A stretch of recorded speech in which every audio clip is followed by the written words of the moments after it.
ओम शांति। आज हम मुरली रिवाइज करेंगे 107th अव्यक्त मुरली रिवीजन और इसकी डेट है 10th जून 1971। इस मुरली का टाइटल है सेवा की धरनी तैयार करने का साधन सर्च लाइट। एक बार दादी जानकी जी से किसी ने प्रश्न पूछा विदेश में कि जब माया का हमारे ऊपर प्रभाव होता है तो उसकी क्या क्या निशानियाँ होती हैं, कैसे क्या असर उसका हमारे ऊपर होता है। तो एक काफ़ी इम्पोर्टेंट बात दादी ने शेयर की, वो ये थी कि माया का एक रूप ये है कि जो बातें हमारे लाइफ में सच में इम्पॉर्टेंट हैं और अर्जेंट हैं उनको माया लेस इम्पॉर्टेंट और लेस अर्जेंट बताती है, हमें अनुभव कराती है। और जो बातें हमारी लाइफ में लीस्ट इम्पॉर्टेंट हैं, ऑर्डिनरी हैं और जो उतनी अर्जेंट भी नहीं हैं, उनको करने में हमारा सारा टाइम निकल जाता है। अगर हम किसी भी एक दिन को पूरा एनालाइज करें कि हमारे 24 आवर्स कैसे जाते हैं तो हम पाएंगे कि बहुत सारी हम ऐसी चीज़ें कर रहे होते हैं जो उतनी लॉन्ग टर्म में इम्पॉर्टेंट नहीं है, लेकिन हमारा सारा टाइम उनमें निकल जाता है।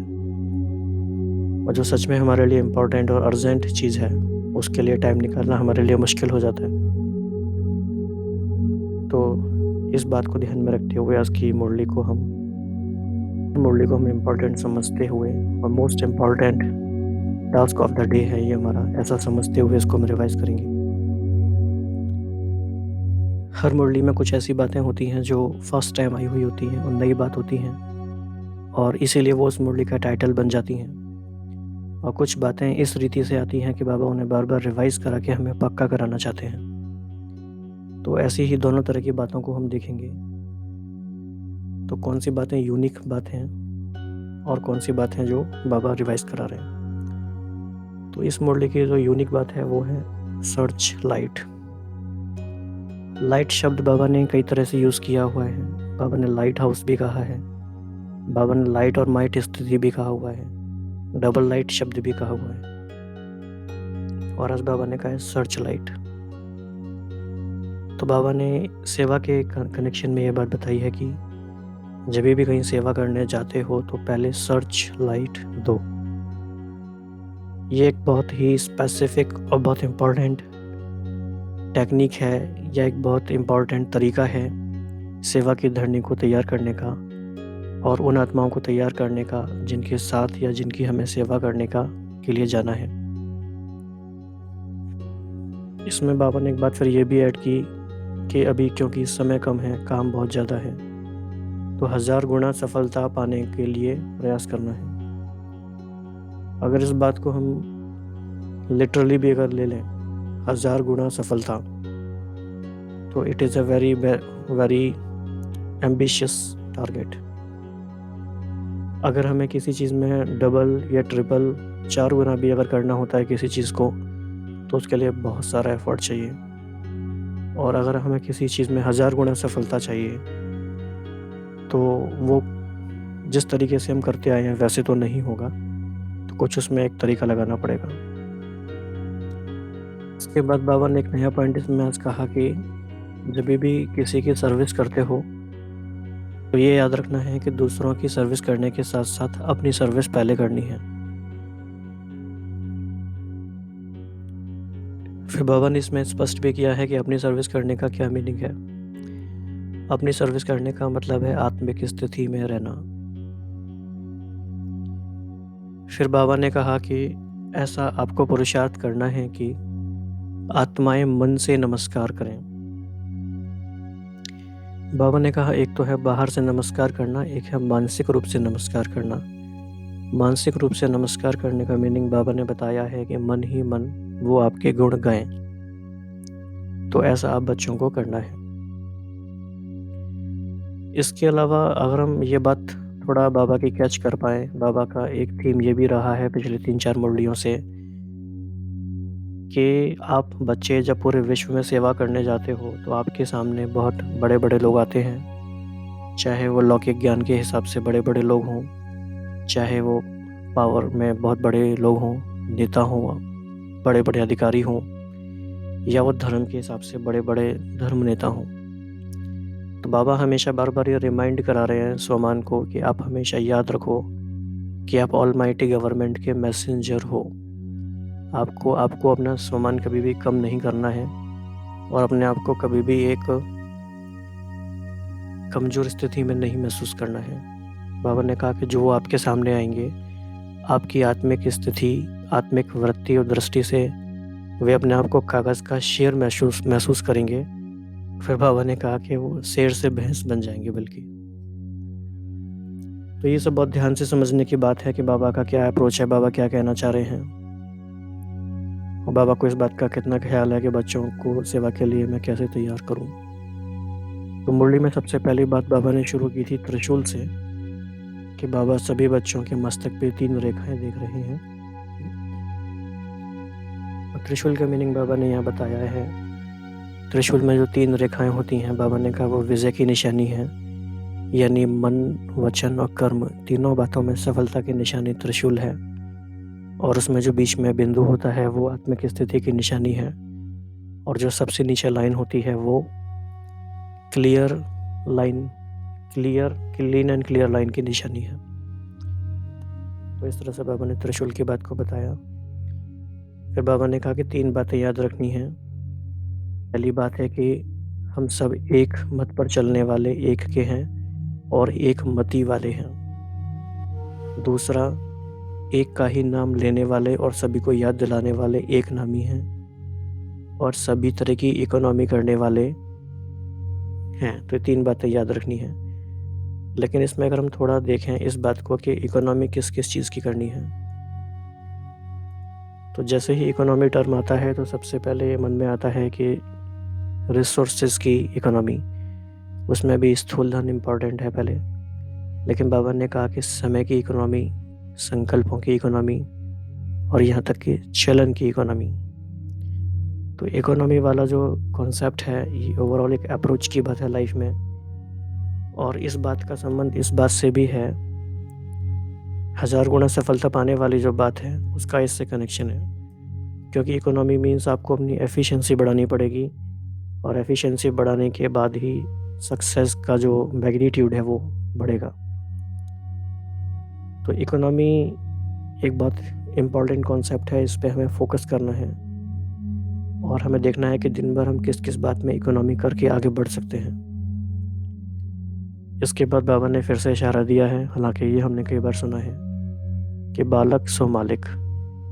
जहाँ ज़रूरत है, जहाँ राय देनी है, मालिक बन के राय दो। और फिर जब डिसीजन लिया जाता है किसी भी बात में तो बालक बन जाओ, बालक बन के स्वीकार कर लो। तो जैसा समय होता है वैसा ही स्थिति अपने आप को बनानी होती है। इसके बाद बाबा ने 4 मस्केटियर्स का एग्जाम्पल दिया। इसका एग्जाम्पल बाबा ने इस कॉन्टेक्स्ट में दिया है कि संगठन में जब हम काम करते हैं तो हर एक की अपनी अपनी विशेषता हर एक को लगानी होती है। तो हर एक जब अपनी विशेषताएं लगा के किसी कार्य में सहयोग करते हैं तो वो कार्य सफल हो जाता है। तो संगठन में मिलके काम करने का यानी ये यूनिटी का भी एग्जाम्पल है और ये टीम वर्क का भी एग्जाम्पल है। तो इस तरह से बाबा ने सेवा के बारे में और स्व पुरुषार्थ के बारे में मिसलेनियस गाइडलाइंस यहाँ पे दी हैं और ये सारी इम्पॉर्टेंट हैं। इनको थोड़ा हम डिटेल में देख लेते हैं। तो बाबा ने कहा कि हर एक सालिग्राम के मस्तक पर 3 रेखाएं कौन सी दिखाई देती हैं। विजय की निशानी होती है त्रिशूल। त्रिशूल मन, वाणी, कर्म तीनों में सफलता की निशानी, विजय की निशानी है। तो ये त्रिशूल का आप देख सकते हैं, चित्र इस तरह का है। त्रिशूल के ऊपर दूसरी रेखा व निशानी है बिंदी। त्रिशूल के नीचे जो लंबी लाइन होती है वह निशानी है लाइन क्लियर और केयरफुल की। और तीसरी निशानी है सीधा मार्ग पर एक रस हो चलने वाले की। फिर बाबा ने कहा कि कोई कोई की रेखाएं स्पष्ट होती हैं, कोई की स्पष्ट नहीं होती हैं।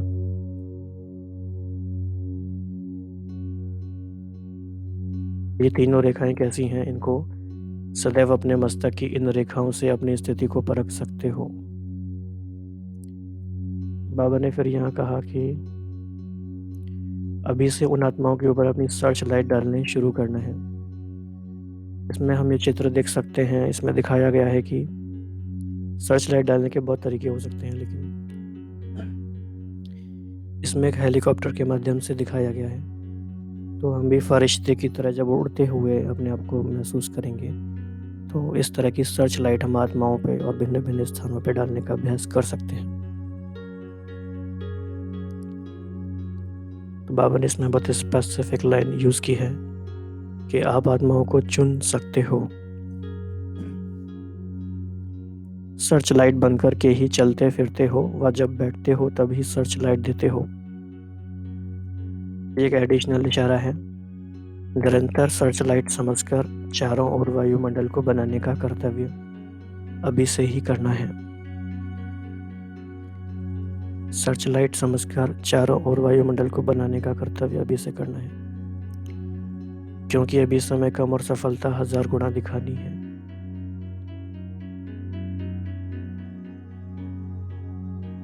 इसके बाद 3 बातें याद रखनी है। एक मत है, एक के ही मत पर चलने वाले एक मती हैं, और एक नामी है और इकोनॉमी है। न सिर्फ तन में धन में इकोनॉमी करनी है, लेकिन वाणी में भी इकोनॉमी हो, संकल्प में भी इकोनॉमी हो, समय में भी इकोनॉमी हो। इसके लिए प्लान बनाना पड़ेगा, अदरवाइज ये सिर्फ बातें रह जाएंगी और ये हो नहीं पाएगा। तो आपका क्या प्लान है इसके लिए? आपने इस बात को कैसे इम्प्लीमेंट किया है? You can share your experiences. इसके बाद बाबा ने कहा, दूसरों की सर्विस के साथ अपनी सर्विस भी करनी है। आत्मिक स्थिति में अपने को स्थित रखना, ये है अपनी सर्विस। तो पहले यह चेक करो कि अपनी सर्विस भी चल रही है। जब कोई भी सर्विस पर जाते हैं तो सदैव ऐसे समझो कि सर्विस के साथ साथ अपने भी पुराने संस्कारों का अंतिम संस्कार करते हैं। क्या होगा? सभी आत्माएं आपके आगे मन से नमस्कार करेंगी। एक होता है हाथों से नमस्कार करना, दूसरा होता है मन से। मन ही मन में गुण गाते रहें। तो मन से नमस्कार करेंगे, गुण गाएंगे, बाप के इन्हों को बनाने वाला कौन। बाबा ने फिर दूसरा कहा कि जो उन्हों के अपने दृढ़ विचार हैं, उनको भी आपके सुनाए हुए श्रेष्ठ विचारों के आगे झुका देंगे।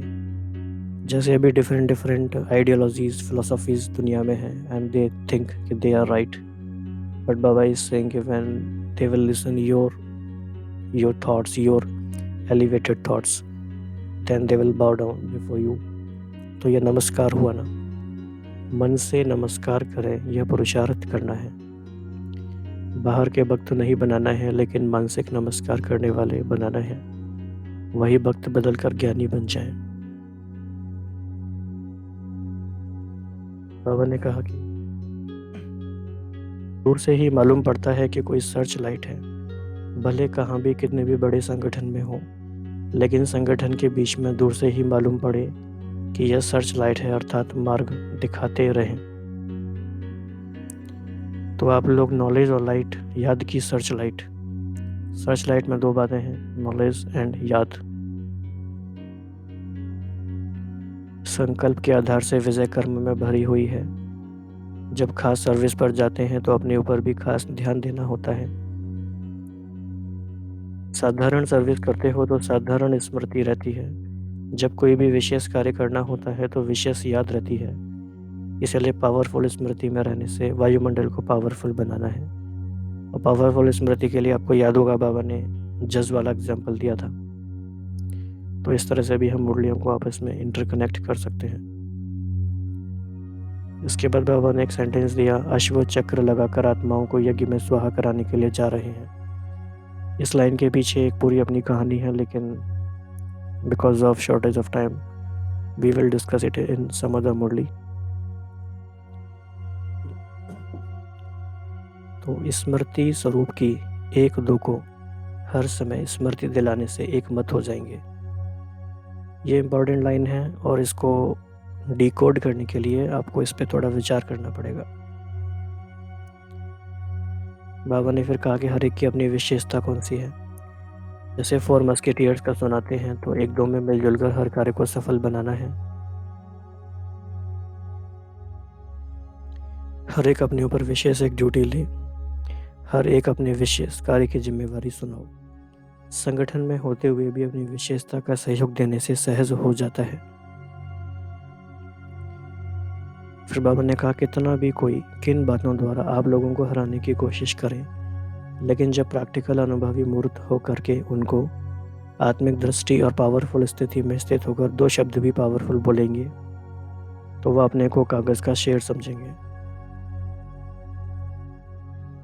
जैसे देवियों का दिखाते हैं कि सामने असुर विकराल रूप से सामना करने आते हैं, लेकिन उनके आगे जैसे बिल्कुल पशु अर्थात बेसमझ बन जाते हैं। तो कितना भी बड़ा समझदार हो, लेकिन आपके अनुभवी मूर्त और आत्मिक दृष्टि के सामने बिल्कुल ही अपने को बेसमझ समझेंगे।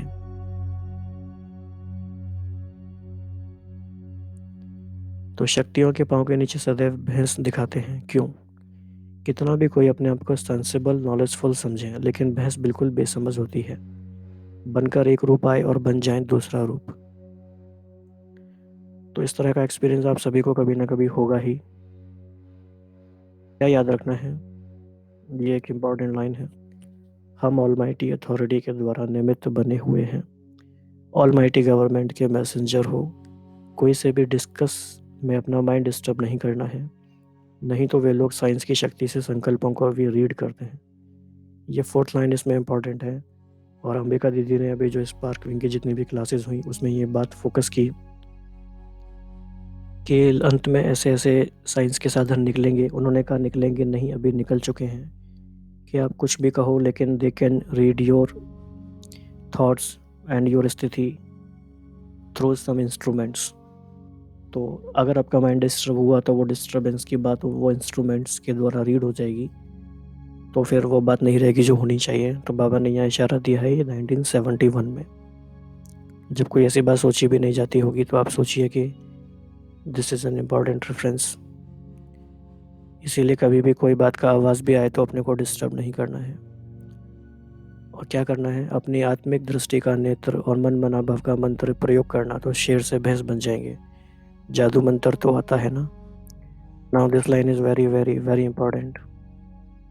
यहाँ से ही सभी सिस्टम निकली है, मंत्र चलाना रिद्धि सिद्धि भी यहीं से निकली है। तो वह रिद्धि सिद्धि यूज़ करते हैं और आप अपने याद की विधि से संकल्पों और कर्मों की सिद्धि प्राप्त करते हो। तो इस मुरली में बहुत सारी बातें ऐसी हैं, इसको कम से कम हमें, जब तक हम 3-4 घंटे इस पर रिफ्लेक्शन नहीं करेंगे हर एक पॉइंट पे इंडिविजुअली, चाहे हम सेल्फ स्टडी के तौर पे इसको रिफ्लेक्ट करें या हम ग्रुप स्टडी करें, ग्रुप डिस्कशन करें, तो तभी ये जाके क्लियर होंगी बातें और हमारे लॉन्ग टर्म मेमोरी में और हमारी वृत्ति में समा सकती है। इसके अलावा कोई एडिशनल पॉइंट है जो हमसे यहाँ मिस हो गया है, आप बताना चाहते हैं, तो you can add in comment box. And if you have any other feedback about anything else, you can share your feedback and suggestions. So most welcome for that. तो आज इतना ही, और इसमें हम सर्च लाइट वाले स्थिति का अभ्यास अपना बढ़ाते जाएंगे। अच्छा, ओम शांति।